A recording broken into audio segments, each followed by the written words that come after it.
en todos los proyectos que hemos tenido hemos puesto un especial énfasis en que las enfermeras estuvieran involucradas.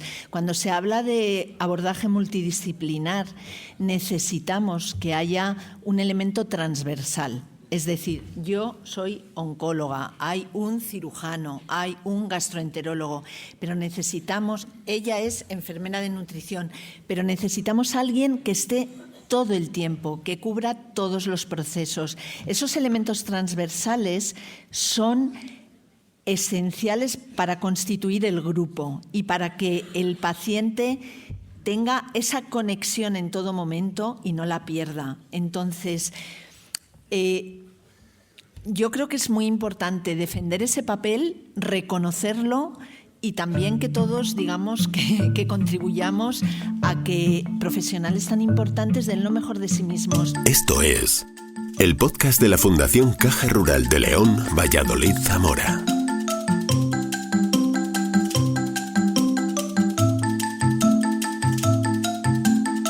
Escucha la carta, las conferencias, la voz de los premiados, el argumento del autor. Investigadores, médicos, científicos, historiadores, músicos, creadores de cultura y arte, intelectuales de diversas ramas se convierten en divulgadores de conocimiento a través de este podcast. Bienvenido. Buenas tardes, muchas gracias a todos por asistir a esta última jornada del mes del cáncer. De alguna manera clausuramos esta nueva etapa, este inicio de año con este mes del cáncer. Hoy terminamos. Quiero agradecer públicamente a Zaica, a Pilar, a su asociación. Quiero agradecer a la Asociación del Cáncer de Zamora también, a todas las asociaciones. La verdad que este mes del cáncer ha sido realmente un éxito. Pilar, yo quiero felicitaros públicamente a todos y realmente yo creo que todo lo que ha acontecido durante este mes yo creo que tiene que servirnos de acicate, ¿no?, para continuar trabajando y siendo una herramienta útil como es la Fundación Caja Rural, yo creo, para en este caso, para la lucha contra el cáncer. Quiero agradecer, por supuesto, a la Escuela de Enfermería que están hoy aquí, a su directora, a todos los alumnos que estáis aquí. Quiero agradecer también a todos los profesionales de la oncología y de la sanidad de Zamora que también compartís espacio aquí con todos nosotros. Insisto, en nombre de la Fundación Caja Rural, el agradecimiento público. Yo creo que este es el camino de la cooperación público-privada y de los profesionales para realmente conseguir el objetivo que todos queremos, que es superar el cáncer y sobre todo en este caso, ¿no?, mejorar la calidad de vida de los pacientes. Así que yo insisto, gracias por venir, gracias por estar y gracias porque nosotros al fin y al cabo con un salón como el que hoy tenemos en esta última jornada, yo creo que es lo que nos da sentido al trabajo que hacemos todos los días y a las solicitudes de los colectivos y de los profesionales de la sanidad. Así que, como decimos todos los días, ellos nos empequeñecen porque engrandece lo que hacen todos los días por nosotros, y yo lo único que quiero es pedir un fuerte aplauso para todos ellos y os dejo en manos de los protagonistas, en este caso que es Zaica. Muchas gracias. Buenas tardes. Y rápidamente, porque como empezamos a trabajar con los profesionales a las 6 de la tarde, pues quizá por eso nos hemos entretenido. Así que discúlpennos de verdad. Pero ha sido muy interesante porque hace 5 años exactamente que con Fundación Caja Rural y con la doctora Ruiz Casado empezamos en una conferencia tan numerosa como esta y empezó el proyecto ilusionante de Zaica, el proyecto del ejercicio terapéutico.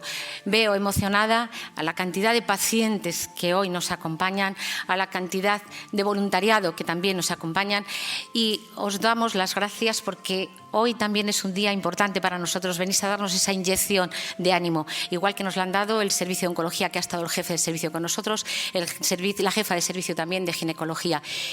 Aquello que parecía imposible se ha hecho posible, y se ha hecho posible en toda la provincia de Zamora. Así que gracias a todos ustedes por hacer posible que en Zamora implantemos un proyecto ilusionante, eficaz y científicamente probado que mejora la calidad de vida de todos los pacientes. Buenas tardes. Lo primero es que queremos transmitir nuestra gratitud porque para nosotros es tremendamente ilusionante estar aquí. Estamos muy, muy, muy contentos y queremos contaros lo que estamos haciendo. Yo les he pedido que no den las gracias más. Las doy yo en nombre de todos. Queríamos contar la historia de por qué estamos aquí. Esta historia empieza hace unos 15 años Cuando nos ponemos en contacto profesionales hospitalarios con profesionales de la fisiología del ejercicio y ya detectamos que estábamos tardando en trasladar a los hospitales lo que ya se sabía, la importancia que tiene el ejercicio con relación al cáncer. El ejercicio tiene una gran importancia tanto en prevención como en manejo de efectos secundarios, como algo muy importante en lo que viven los pacientes después del diagnóstico del cáncer.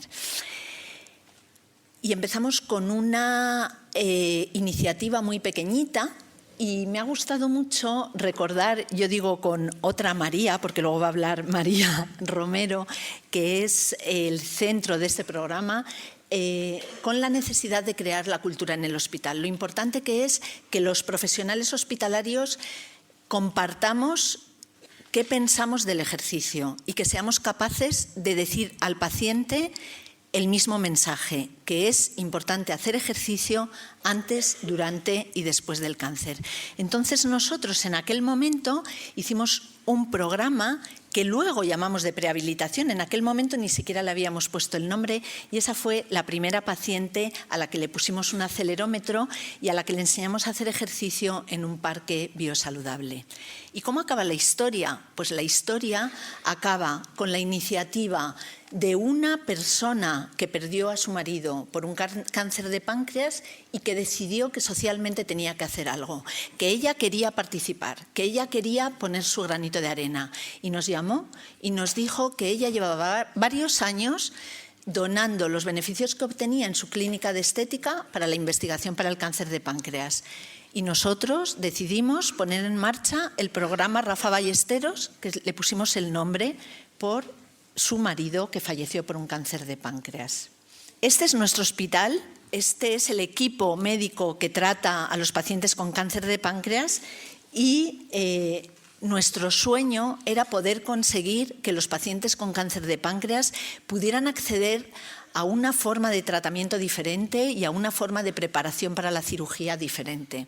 Porque nosotros lo que queríamos era que el paciente estuviera preparado, que no esperase a sufrir los efectos de una cirugía tan agresiva como es la cirugía del cáncer de páncreas para recuperarse. Queríamos que fueran preparados para esa cirugía. ¿Y por qué en cáncer de páncreas? Porque es un cáncer cuya incidencia no deja de aumentar. Sistemáticamente cada año vemos que la incidencia en cáncer de páncreas está aumentando, porque es una enfermedad con una altísima mortalidad, porque la única posibilidad que tiene un paciente con cáncer de páncreas de curarse es a través de la cirugía. Y cuanto más preparado llegue ese paciente a la cirugía, más fácil será conseguir que alcance el periodo posoperatorio en el que luego tiene que recibir un tratamiento. Pero también por una cosa muy importante, porque el paciente con cáncer de páncreas se enfrenta a un diagnóstico que le hace tambalear su vida y necesitamos darle unos puntos de apoyo para que pueda agarrarse en ese proceso. Así que, ¿qué es lo que nosotros proponemos? Y es lo que os vamos a contar. Lo que proponemos es un programa en el cual seamos capaces de conseguir que el paciente se prepare físicamente, nutricionalmente y psicológicamente con vistas a la cirugía.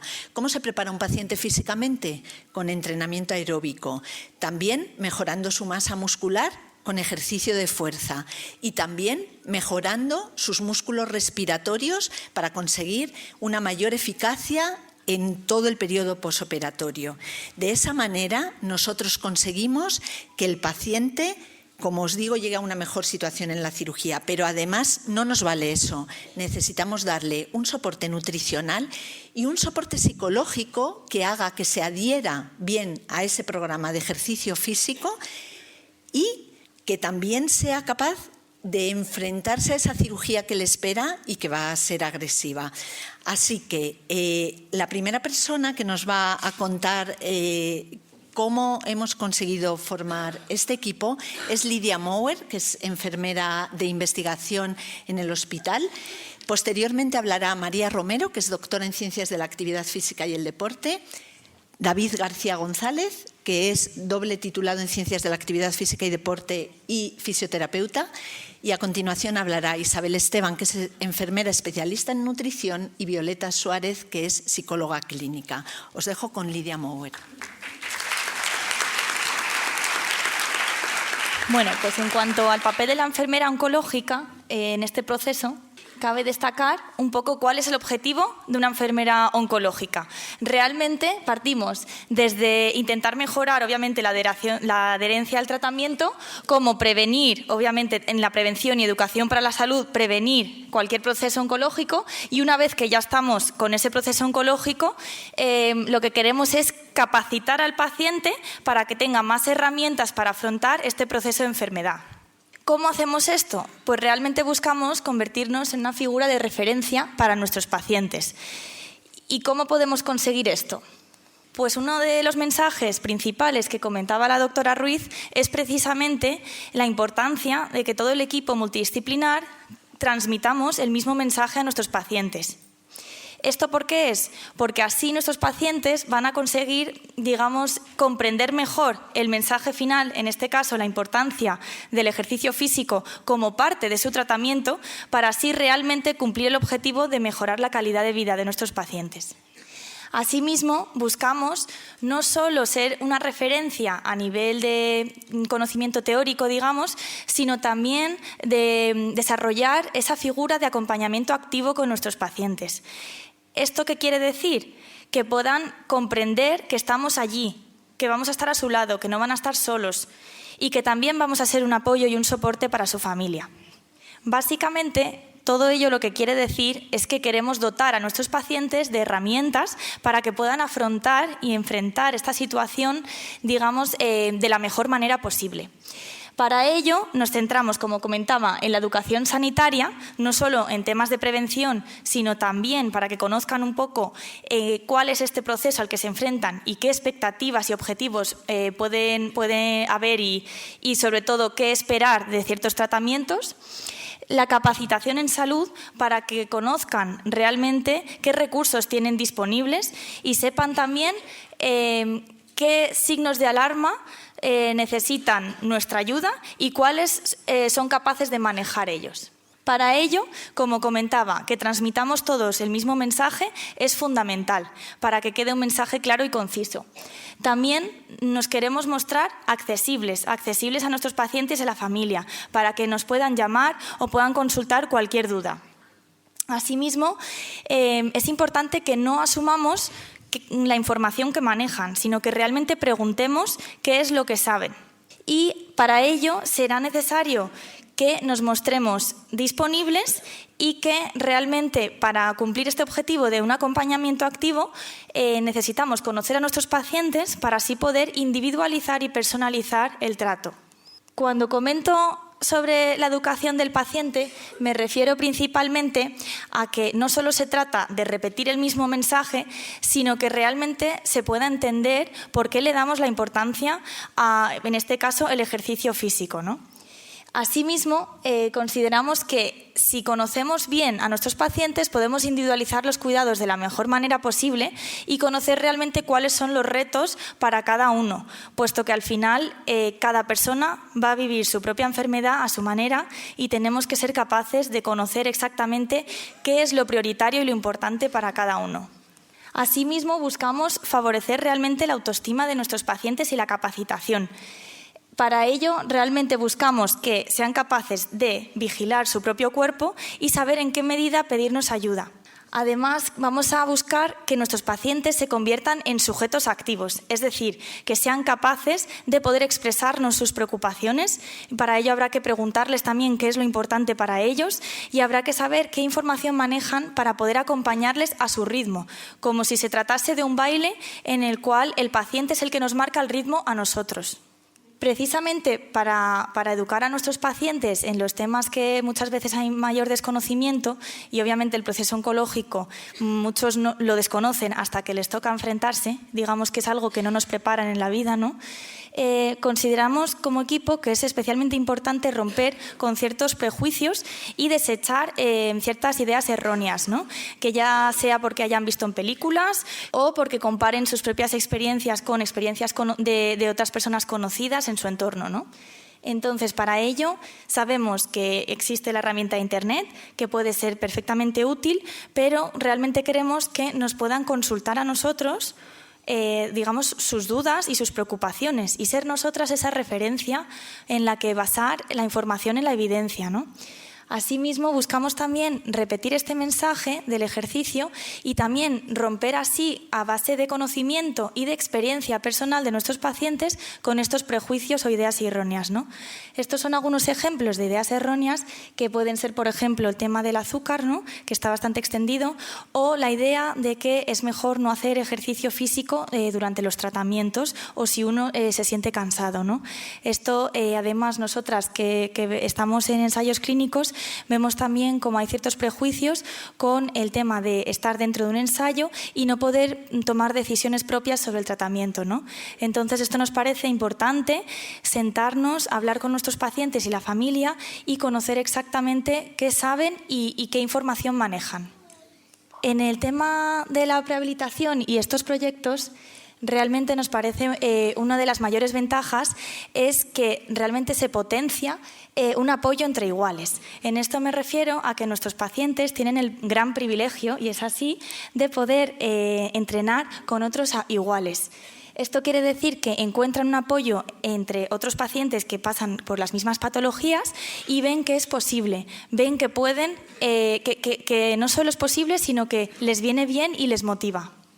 Y en ello se apoyan principalmente en pacientes expertos. ¿Qué quiere decir esto? Realmente no es que demos títulos a pacientes, sino que los pacientes, precisamente por la experiencia de pasar por este tipo de proyectos grupales, ven realmente cómo es pasar por esa enfermedad, van conociendo mejor qué expectativas tener, qué objetivos tienen los tratamientos, comparten información y muchas veces se convierten en expertos de su propio proceso de enfermedad y ayudan a acompañar a otros pacientes con su mismo proceso, ¿no?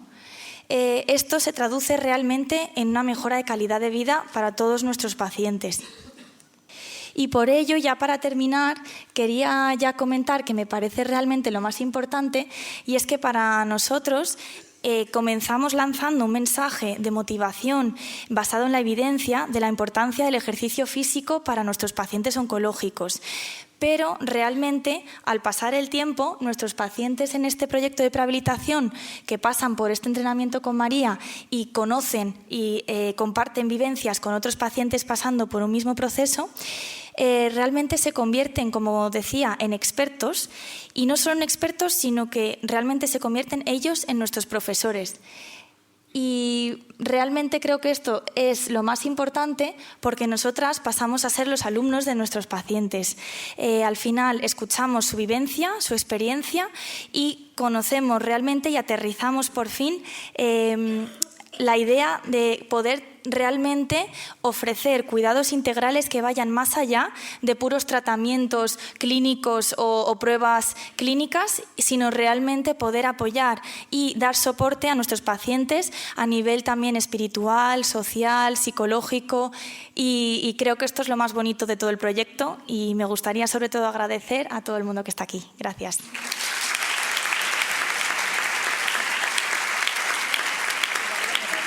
Bueno, yo voy a contaros la parte del ejercicio. Claro, yo cuando estaba preparando esta presentación me hacía la pregunta que me hice hace 5 años cuando me aventuré a venir con Ana y terminé mi tesis entrenando a pacientes con cáncer de colon y yo nunca había estado delante de un paciente con cáncer. Entonces dije, ¿cómo entrena? ¿No? Hay una recopilación de grandes momentos, ¿cómo entrena un paciente con cáncer de páncreas? ¿No? Entonces, lo primero es, así brevemente, ¿quién entrena en su día a día aquí o quién hace ejercicio físico? ¿Podéis levantar la mano? ¡Wow! Pues tenéis que venir todos a Madrid a convencer a la gente de que entrene. Un aplauso.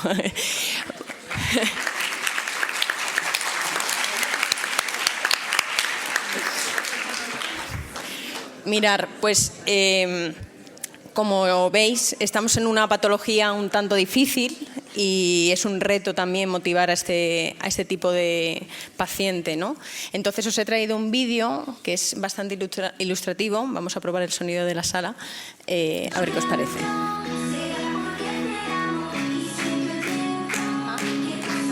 Ahora hay que hacer sentadillas, o sea, no animéis mucho.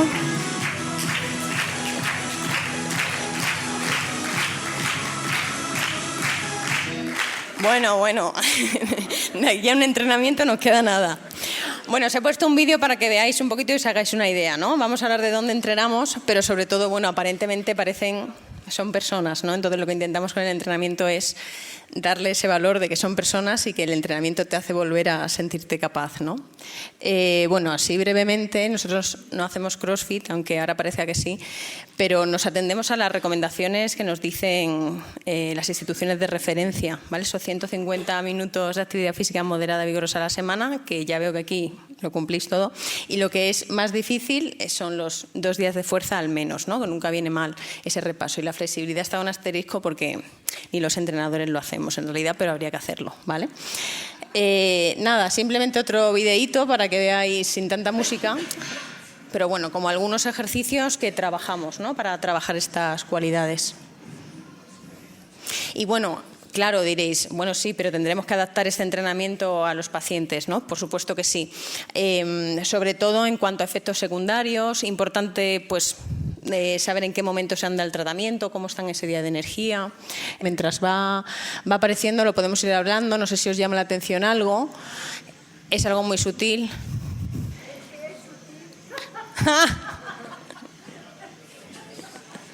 No, o sea, el detalle no es el peso, ¿eh?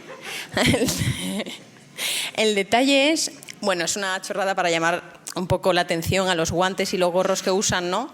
Bueno, saber que los efectos secundarios te hacen tener unas consideraciones y que quizás tener guantes, gorro, adaptar el entrenamiento es importante también para esas pequeñas cosas, para ellos, ¿no? Sobre todo el portacat, que a veces tienen miedo de hacerse daño. Bueno, considerar a cada paciente especial y único porque así son. Bueno, tener en cuenta que este programa lo que intentamos es incluir a los familiares y al personal sanitario, y un ejemplo de ello, yo veo este vídeo en bucle cuando estoy un poco de bajón. Me parece muy divertido y bueno, nada, realmente esto tiene un fundamento. Trabajamos con estrategias motivacionales intentando adherir a estos pacientes a entrenar, porque como sabéis entrenar cuesta mucho y el grupo es muy importante, ¿no? Y bueno, pues esto, hablando un poquito de motivación, intentamos también trabajar otras actividades para que le vean la cara a otras personas, no solo a mí, ¿no? Hemos hecho una clase de yoga, hemos hecho marcha nórdica y hemos ido a la carrera, que yo creo que esta información, aunque se repita, es súper bonita de recordar porque, pues bueno, ver a pacientes que están en tratamiento y que se están preparando para una cirugía, verlos correr y, bueno, juntarnos ese día sí que fue un sueño porque, pues es verdad que con otro tipo de patología a lo mejor es más sencillo, otro tipo de tumores, pero en este es especialmente fuerte de verlos, ¿no? Ahí con su tratamiento, con su botellita, iba a decir, con su infusor. Bueno, medimos cosas, solamente para que veáis que no solamente nos reímos y lo pasamos bien, que también, pero medimos cosas para ver realmente, el objetivo es si esto es posible, ¿no? Entonces llevamos, para que os hagáis una idea, unos 15 pacientes en total en casi 2 años. Entonces es muy difícil reclutar al paciente, también porque nos basamos en pacientes que son localizados, no son metastásicos, que hay más, pero bueno, realmente es un reto reclutar a los pacientes, ¿no? Hacemos investigación cuantitativa y cualitativa, simplemente que sepáis que además de recoger datos objetivos y numéricos, tratamos de hablar con los pacientes después del programa para que nos digan cómo ha sido esto de beneficioso, ¿no? Al final necesitamos la voz de ellos para seguir aprendiendo. Y entrenamos en un sitio que nos encanta y es porque nos lo ceden. Y nos lo cedieron en un momento muy difícil, pues hace 5 años, cuando ya teníamos todo listo para el otro proyecto del que hablaba de mi tesis, y entonces, pues claro, es un honor entrenar aquí porque ya habéis visto en los vídeos que es, aparte de chulo, y están muy comprometidos con nosotros, entonces ahí es donde entrenamos. Y por lo visto los pacientes prefieren esto que entrenar en el hospital. No sé qué preferiríais vosotros como pacientes al uso, pero bueno, es verdad que nos hemos dado cuenta que al final pues ha sido mejor eso. Entonces estamos aprendiendo muchas cosas. Brevemente, una de las cosas más importantes yo creo es que el programa de ejercicio beneficie no solo al paciente por entrenar, ¿no? Que los que entrenáis aquí sabéis que es bueno, o nos dicen que es bueno, aunque es agostoso, pero también por ver cómo otros pacientes viven esa enfermedad, ¿no? Y tenemos el caso de una paciente pues, que no se pudo operar, pero de ver lo difícil que era esa cirugía, pues tomó la decisión de que realmente si su cirugía era tan difícil, pues no iba a operarse, ¿no? Y al final eso incluso puede hacer que un paciente tome mejores decisiones y eso es muy, muy importante. Y bueno, yo creo que la oncóloga es una pieza fundamental. Yo no sabía lo importante que es Ana Ruiz en Zamora, ahora lo sé, en el hospital es muy importante y para mí también lo es, pero es que para el programa de verdad yo creo que es muy importante porque obliga a los pacientes a entrar al programa, o sea, no los obliga, pero les incide mucho en lo importante que es. Y luego yo me encargo de ellos, pero es verdad que tener un oncólogo tan comprometido, eso es muy importante, ¿no? Y que, bueno, casi todos mejoran y sobre todo yo creo que lo más bonito y para acabar es darle voz a ellos, pero sobre todo que el momento del tratamiento pues es quizás el mejor momento de su enfermedad, es decir, el momento en el que están en el programa. Os pongo un testimonio, ¿vale? Bueno, pues la participación en el programa, en este programa de ejercicios, la verdad es que me está sentando fenomenal, a pesar de lo que pueda parecer mi sobrealiento, pero me parece muy útil y sobre todo porque te ayuda a mantenerte activo en una situación que no es particularmente fácil. Primero, al menos a mí me ayuda a sobrellevar todo el proceso de la enfermedad. Luego me parece una cosa útil para la preparación para el preoperatorio en la medida en que mejora tu condición física y sobre todo tu condición mental, porque al menos a mí me mantiene la cabeza despejada y hace que no estés todo el rato preocupándote por el proceso de tu enfermedad. El mismo proceso en estadios diferentes influye y en mi opinión muy favorablemente porque te ayuda a convivir con el proceso de tu enfermedad con muchísima más normalidad. El ver que hay más gente en la misma situación y ver gente que ha ido pasando las fases por las que tú irás pasando progresivamente. Que el ambiente en el entrenamiento es muy bueno, que hay mucho compañerismo, solidaridad me atrevería a decir incluso, porque claro, todo el mundo está en distintos estados, pero todo el mundo estamos en el mismo barco y eso genera una cierta sensación de compañerismo, te sientes más acompañado. O sea, te sientes como muy atendido y muy protegido por el sistema sanitario que te está atendiendo. Y eso es lo que me parece destacable. Cuando yo hablo con otras personas y cuento todo lo que yo hago, por indicación de oncología en Puerta de Hierro, alucinan. Entonces a mí eso sí me parece muy importante porque yo creo que lo que hace es que no te sientes solo. Y supongo que en todas las enfermedades, pero en esta es importante no sentirte solo. Sobran, ¿no?, las palabras.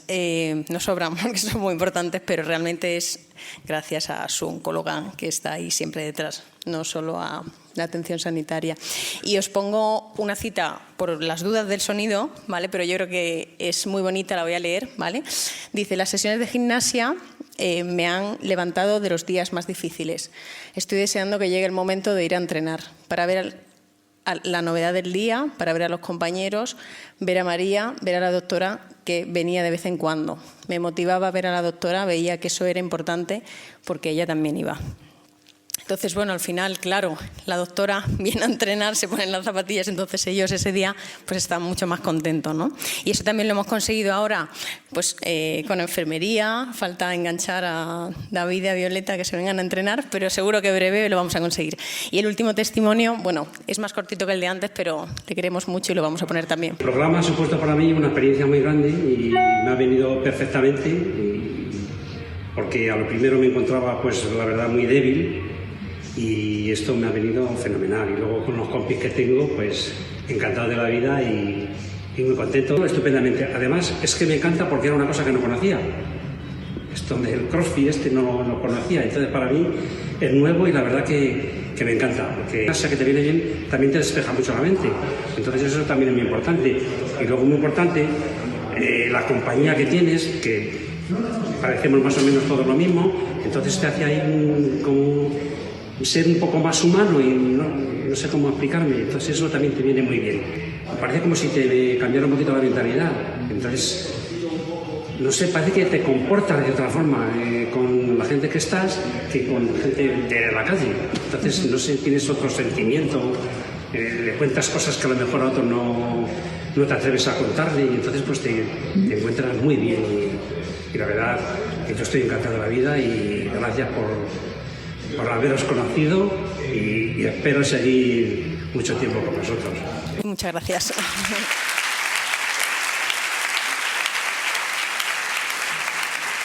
Yo os voy a hablar de la parte respiratoria a nivel de los pulmones. ¿Por qué?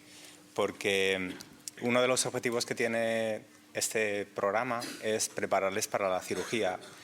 Y en el ámbito médico se sabe que un pulmón en el mejor estado que esté es un buen protector para el tema de la cirugía. Entonces tratamos de entrenarles de la misma forma que María entrena los músculos esqueléticos y demás para que estén fuertes y que sean capaces de moverse más rápido y demás.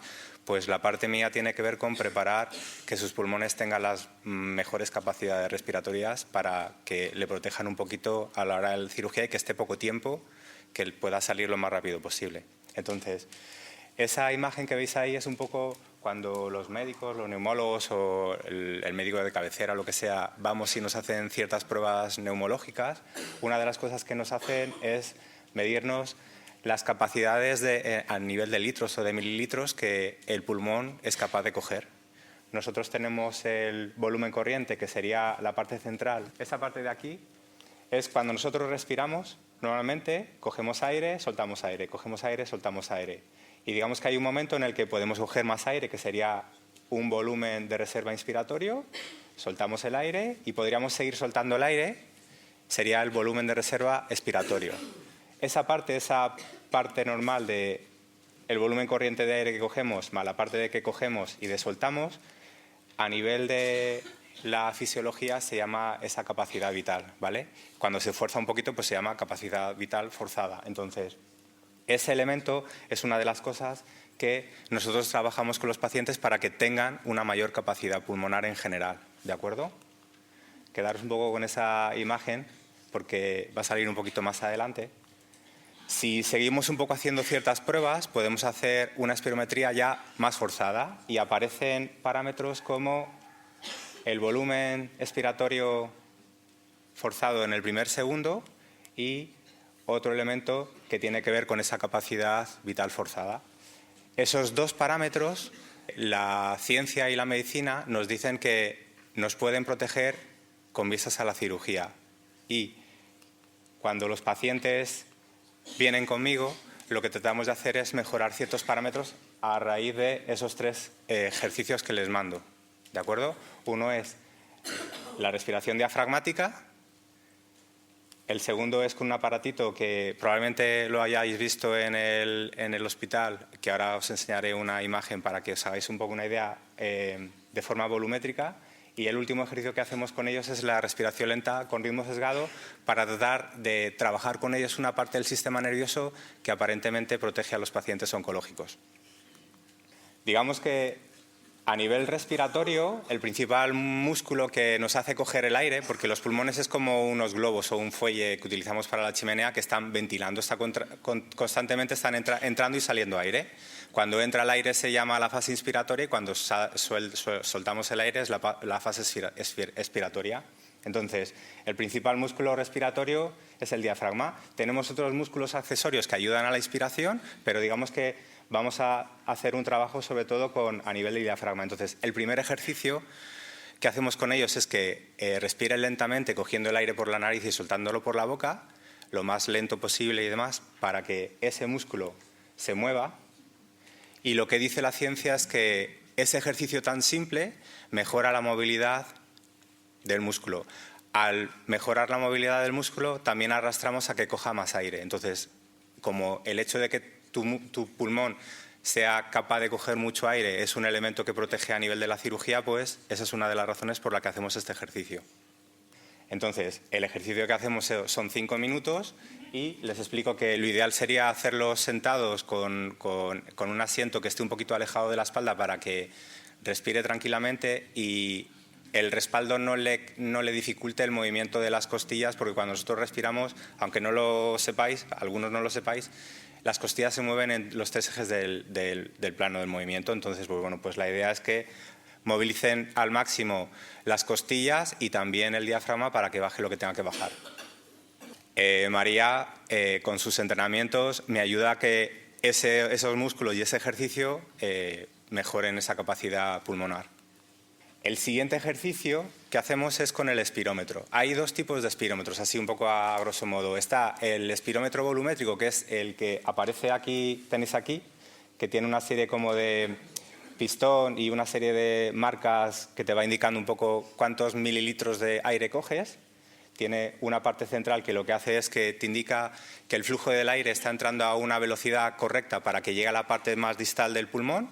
Y luego hay otro tipo de espirómetro, que es el que veis aquí, que es el típico que se ve en los hospitales que tienen bolitas. Normalmente la gente que nos dedicamos un poco a la rehabilitación respiratoria, cardiorrespiratoria y demás, el espirómetro de flujo no nos gusta demasiado porque los pacientes se centran más en mover la bolita y no es tanto mover la bolita, sino respirar de una determinada manera. Y sin embargo, este sí nos ayuda un poco a hacer eso porque nos está dando que la entrada del aire sea lo más correcta y además sabemos exactamente cuál es la cantidad de aire que coge y según van pasando las semanas, pues vemos si va a mejoría, si se puede subir un poquito, lo que sea. Al final, los músculos respiratorios, el diafragma, es un músculo esquelético más como los que entrena María de las piernas y los brazos. Entonces, la idea es de que esos músculos estén lo más fuertes posibles y lo más preparados con vistas a la cirugía. Y por último, el último ejercicio tiene que ver con un tipo de respiración lenta, con un ritmo alargando más la fase expiratoria. ¿Por qué? Porque se ha visto que nosotros cuando respiramos, el corazón y el pulmón están coordinados. Cuando nosotros cogemos aire, el corazón tiende a latir más rápidamente y cuando soltamos el aire, el corazón tiende a latir más lentamente. Eso es lo que se llama en el ámbito de la fisiología la arritmia sinusal respiratoria. No es que tengas un problema en el corazón, es una respuesta que tiene el corazón y el pulmón normal, fisiológica, y digamos que la esencia del pulmón es bombear la sangre con oxígeno y al continuar con el latido lo lleva al pulmón y se oxigena y demás. Entonces, nosotros con determinados tipos de ejercicios respiratorios que hacemos, con el último, lo que vamos a tratar de hacer es potenciar esa arritmia activando la parte del sistema nervioso que tranquiliza al organismo, que es el sistema nervioso parasimpático. Digamos que nuestro cerebro tiene diferentes estructuras a nivel del sistema nervioso. Está el cerebro y la médula espinal, que sería el sistema nervioso central. Las ramas periféricas que salen de la médula y demás es el sistema nervioso periférico. Y hay una parte autónoma del organismo, hay una parte de esa autonomía que tiene que ver con el estrés. Cuando estamos estresados o lo que sea, se activa esa parte que nos protegía de que no nos comieran los animales y demás, y tenemos una parte que nos tranquiliza o que está asociada a digerir. Entonces, con el último ejercicio respiratorio, que se llama con ritmo lento, lo que tratamos de hacer es activar la vía que tranquiliza al organismo. ¿Y cómo lo hacemos? Pues tratando de que la parte de soltar el aire sea más larga que la parte de coger el aire. Este tipo de ejercicios, las disciplinas como yoga y pilates y demás, lo trabajan e indirectamente estamos trabajando la parte del organismo que nos tranquiliza. Por eso, cuando los estudios científicos analizan un poco los efectos de ciertas técnicas, el yoga y el pilates son muy beneficiosos por estos pacientes porque le meten una dosis al organismo para que le tranquilice. Entonces, bueno, pues la idea es un poco dar estas 3 herramientas desde el punto de vista de los ejercicios respiratorios para optimizar al máximo el estado de salud del paciente.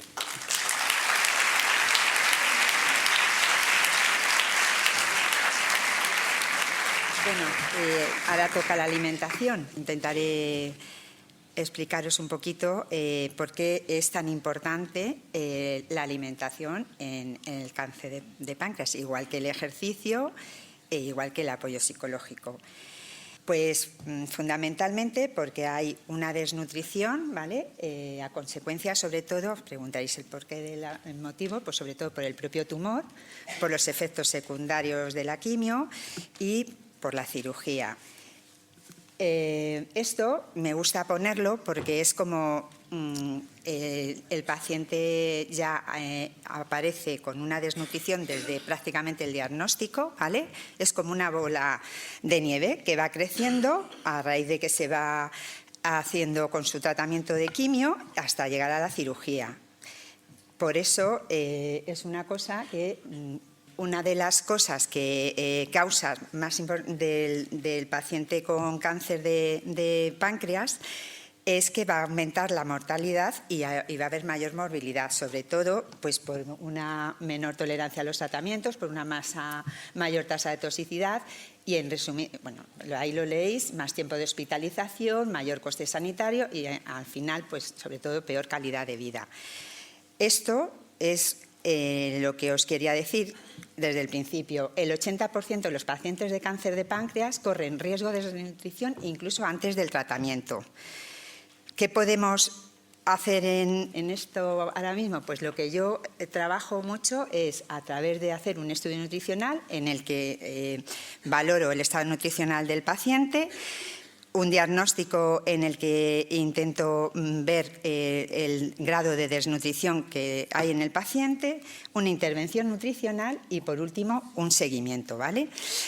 Yo, en mi caso, en la consulta, sobre todo, hago una valoración global, subjetiva, en el que veo los cambios de peso que ha tenido el paciente en el último mes, los síntomas que le han afectado a la ingesta alimentaria, su capacidad funcional, su estrés metabólico y luego también hago una medición de fuerza, siempre con un dinamómetro que tengo siempre en la consulta, en la que siempre les digo a ver si me lo rompéis, que yo estoy encantada que me lo rompan, el dinamómetro. Ahí tengo una escala en la que valoro su fuerza, ¿vale? También hago la masa, le mido las masas a través del perímetro de pantorrilla y de brazo, de la masa que tiene. Esto es lo que al final, con todos estos parámetros que os he dicho antes, se clasifican los pacientes en A, B y C, en el cual, que es la valoración global que os he dicho antes que hago, en la que A es pues, que está bien nutrido, ¿vale? En la que damos unas recomendaciones solamente nutricionales, la B, que ya hay una desnutrición moderada, y en la C. Esto va mucho en proporción con la pérdida de peso. Con esto ya, con este diagnóstico, pues de lo que trato es de enseñarles a comer más y mejor, ¿vale? Sobre todo haciendo mucho hincapié en la dieta hipercalórica, hiperproteica. ¿Por qué sobre todo? Pues porque en el periodo en el que estamos con este tratamiento ya os habrá pasado que notáis que habéis perdido mucha masa muscular. Aquí el gran protagonista de todo es el músculo. Se disminuye grasa, pero también sobre todo músculo. El músculo es en nosotros como en los ladrillos en un edificio. Siempre les digo que el estado nutricional es súper importante de cara al tratamiento que va a seguir teniendo de quimio, en este caso, o para prepararnos para la cirugía. Lo que os he contado, ¿cuánto me preocupo ahí? Pues intentando siempre darles unas recomendaciones de dieta hiperproteica. Comer sanamente, pero priorizar ante todo el aporte de proteína de origen animal, que ya lo conocéis todas. Pues leche y derivados, siempre intento que enriquezcan los platos, que ya os lo habrán a lo mejor ya comentado, con leche en polvo, que se puede comprar perfectamente y añadírselo a sopas, a cremas, irme en los yogures estos proteicos que los encontráis en los supermercados. Eso es una alternativa buena, sobre todo cuando vais a hacer práctica deportiva, ¿eh? Y luego pues el queso fundido en tortillas, eso por un lado. De toda la proteína animal, en la que más hago hincapié es en el huevo. El huevo es la proteína de mayor valor biológico. a raíz de la clara. Un solo huevo de la talla M tiene más potencial y va a cuidar más nuestro músculo que un chuletón, lo siento por los de Ávila, que de Ávila. Entonces siempre les digo que el huevo es el campeón de la proteína animal. Les insisto mucho en que lo combinen como quieran. Si es frito, pues frito. Si es mezclado, cocido, a la plancha, me da igual, revuelto, en tortilla, pero el huevo, si os podéis hasta bañar en él, mejor. No hay, en ese sentido, siempre la clara, aunque os preguntéis, bueno, pero el colesterol, da igual, hay tantas propiedades buenas en el huevo que el colesterol ahora mismo no cuenta. Y por último, cuando la dieta no es suficiente, que ya me imagino que alguno de vosotros ya habéis pasado por esto, recurrimos a la suplementación de suplementos orales que los llamáis batidos, que bueno, pues es una palabra un poco... Pero esto es un tratamiento siempre médico, igual que os tomáis el tratamiento de la quimio y vuestras pastillas para el colesterol o vuestras pastillas para la hipertensión. Esto es un tratamiento médico que os va a complementar la dieta. Es muy importante cómo tenéis que tomarlo. Me imagino que las enfermeras que os siguen os lo dirán. No se puede tomar de golpe porque tiene muchísimas calorías y es como si de repente pues, te pidieran que te comieras un pollo con patatas fritas en 3 minutos. Esto hay que tomarlo despacio, a sorbitos, agitarlo bien, siempre mantenerlo cerrado. Se puede mezclar, yo siempre les enseño, les doy menús para cómo utilizar el suplemento. En mi experiencia, el sabor vainilla es el más, a lo mejor, que gusta, pero porque admite más posibilidades de mezclarlo con fruta o ponerle, incluso hacer helados, que también eso es bueno, por si estáis un poco cansados de lo que es beberlo. También acepta perfectamente ponerle un poquito de café y le cambiaríamos el sabor. Y no sé si lo hacéis, pero eso, combinarlo con frutas y con otros alimentos, con unas galletas. También la gente lo mezcla pacientes míos lo mezclan con yogures. El tema es que se tome, no se deja en la mesita y bueno, ya me lo tomaré. Y además que os lo ha puesto vuestro médico, ¿eh? Y esto sí que es importante complementar. Eso sí, que quede claro que no contribuye, esto es un complemento a la dieta, nunca sustituye una comida, que eso es otra trampa. Me toma el suplemento, ya no voy a comer. Y siempre recomendamos, pues como está aquí en la foto, pues poner... Yo haría pues entre 4 o 5 ingestas y entre medias, pues entre media mañana, media tarde, meter el suplemento. Por último, me gustaría deciros que para mí el paciente con cáncer de páncreas es como un equilibrista, en el cual desde el comienzo de su diagnóstico la línea de desnutrición es tan fina que a la mínima se nos puede caer. Pues para eso está la enfermera de nutrición, para que no se caiga. Muchas gracias y antes de acabar me gustaría terminar con una frase que lo decía Hipócrates, que ya le conocemos todos, que es el padre de la medicina moderna, que es una frase muy suya, vamos, y que a mí me encanta, que es que tu medicina sea tu alimento y tu alimento tu medicina. Muchas gracias.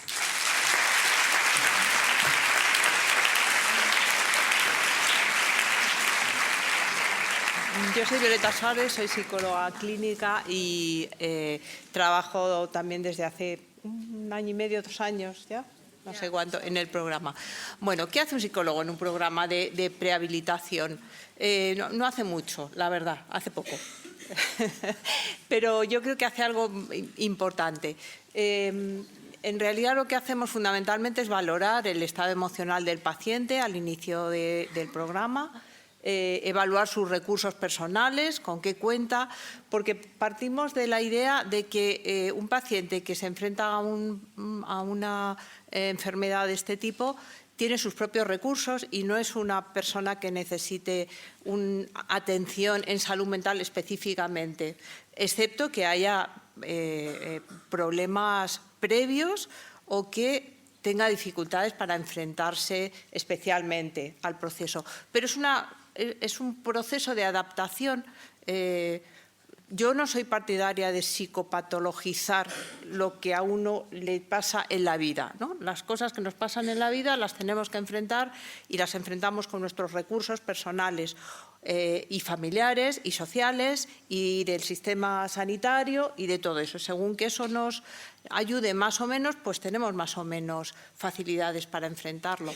Entonces, bueno, lo que yo hago fundamentalmente, yo y mi compañera, que hay otra compañera que no ha podido venir hoy, es evaluar el estado emocional del paciente, evaluar sus recursos personales, sus recursos de afrontamiento, cómo ha hecho en otras situaciones en su vida para afrontar situaciones difíciles, con qué apoyo familiar cuenta y con eso, fundamentalmente, valoramos si necesita o no necesita un apoyo psicológico.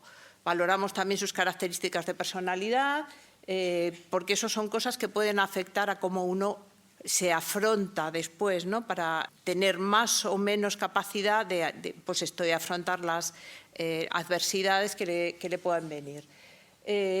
La autonomía o la dependencia como rasgos de personalidad, por ejemplo, que también pueden influir, que pueden hacer que uno requiera más cuidado, menos cuidado, que necesite más apoyo familiar.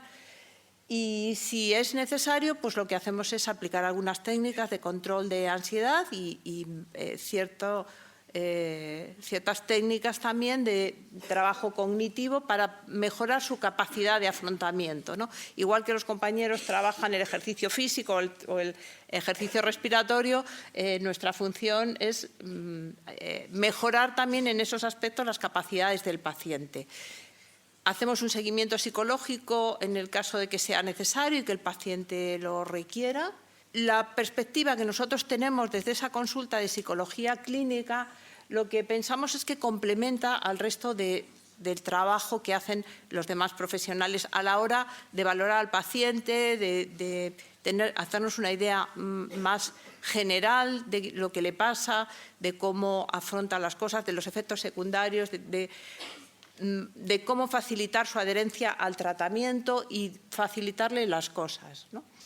Hemos visto que es muy importante compartir toda la información entre los distintos profesionales. Es decir, aparte del trabajo que podemos hacer con el paciente en este sentido de facilitarle o ayudarle, ¿no?, a mejorar sus propios recursos personales, de valorar cómo está su entorno, qué apoyos tiene, qué necesidades pueda tener a nivel emocional y de soporte, lo que hemos visto es que es muy importante también el trabajo en el equipo. O sea, el trabajo en equipo que se hace, no porque no es que lo haga yo como psicóloga, sino que hacemos todos, ¿no? Esta idea de poder compartir la información de los diferentes puntos de vista, cada uno vemos al paciente en diferentes ámbitos. María lo ve en el entrenamiento, Ana lo ve en su consulta de oncología, David le hace los ejercicios, Isabel con su programa de nutrición y Lidia y Esther, ¿no?, creo que lo ven en otro tipo de valoración. Cada uno tenemos una perspectiva del paciente, vemos como aspectos distintos del paciente. Compartir eso ayuda a que todos tengamos una perspectiva más global del paciente y yo creo que ayuda también a mejorar cada uno desde su función la intervención que puede hacer, ¿no? Para nosotros es importante compartir esa información, pero también es importante transmitir al paciente una información que sea sencilla, que sea veraz, pero sobre todo que sean los mensajes similares. O sea, que no confundamos al paciente, ¿no?, que le transmitamos una información que sean mensajes idénticos, no, porque somos personas diferentes, ¿no?, pero que sobre todo que no sean contradictorias, que vayan en la misma dirección, que le den seguridad, que le den confianza en que está en buenas manos y en que sabemos lo que hacemos, ¿no? Eso, pienso que el trabajo en equipo es fundamental para entender además las peculiaridades de cada paciente y desde ahí que cada uno desde su función pueda ayudar al paciente a ponerse en la mejor forma posible, ¿no?, a utilizar mejor sus propios recursos personales. Una última cosa, ¿no?, y es que lo que hemos visto es que en ese trabajo en equipo y sobre todo en el trabajo de María, que es el eje sobre el que además del trabajo médico de la oncóloga, evidentemente que es la base, pero el trabajo de entrenamiento físico que hace María, al hacerlo en grupo, tiene un valor añadido, tiene una capacidad, bueno, como los propios pacientes han manifestado, ¿no? Tiene una capacidad de soporte, de sostén, de comprensión, de ayuda mutua, que hace que tenga, para mí, que sea un pilar fundamental. O sea, yo creo que el trabajo que se hace en grupo, y yo creo que eso es exportable a cualquier tipo de tratamiento que se pueda proponer para este tipo de pacientes, porque los pacientes son los que más saben de ellos mismos y son los que más van a poder ayudar y sostener a los demás en este punto del soporte emocional, del soporte un poco de conocimiento del proceso, y desde ahí, pues bueno, eso, simplemente que ese trabajo en grupo me parece que es algo muy importante. Gracias.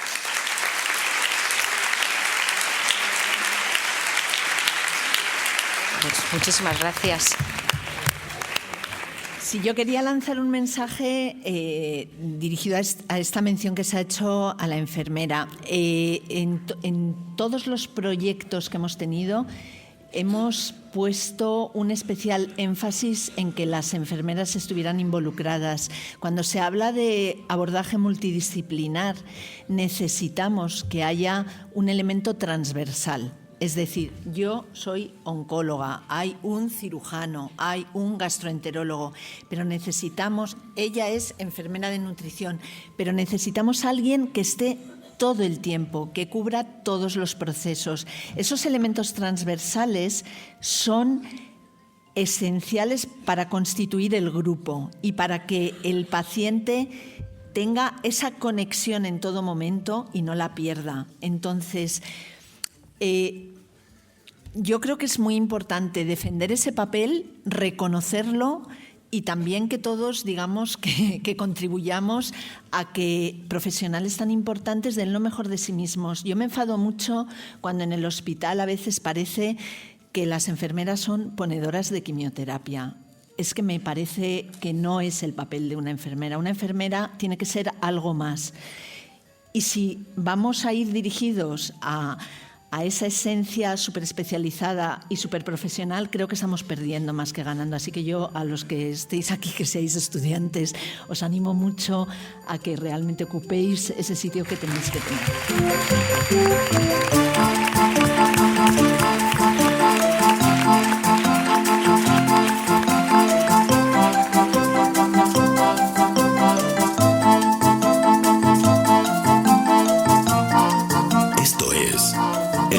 De la Fundación Caja Rural de León, Valladolid, Zamora.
ocupéis ese sitio que tenéis que tener.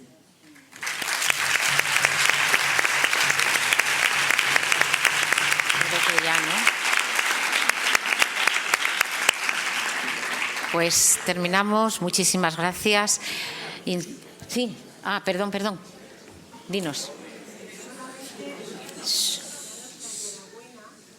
¿Cómo habéis transmitido y cómo transmitís que sois un equipo multiprofesional donde me ha llegado al alma lo que ha dicho la doctora, que le da el enfoque el psicólogo o el que le está haciendo ejercicio de un lado o del otro, y es otro planteamiento del paciente. Enhorabuena pues por vuestro trabajo y cómo lo sabéis transmitir. Sí, pero totalmente, porque cuando yo, porque parece, a veces lo cuenta María y parece que yo voy a entrenar todas las semanas, que no.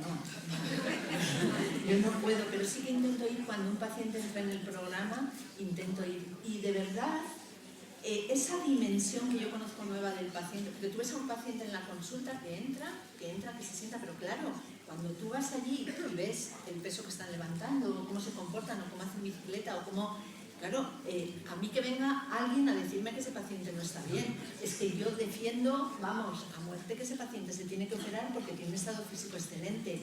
Y ese conocimiento que me da esa otra perspectiva que has dicho, es que es insustituible, es que es verdad.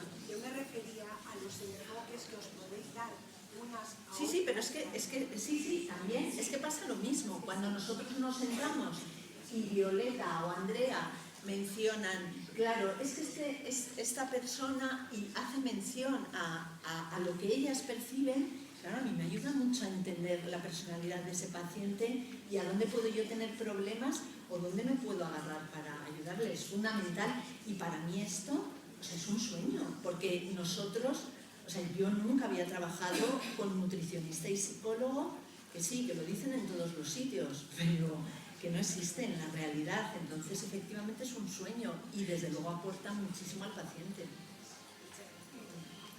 Sí, otra pregunta.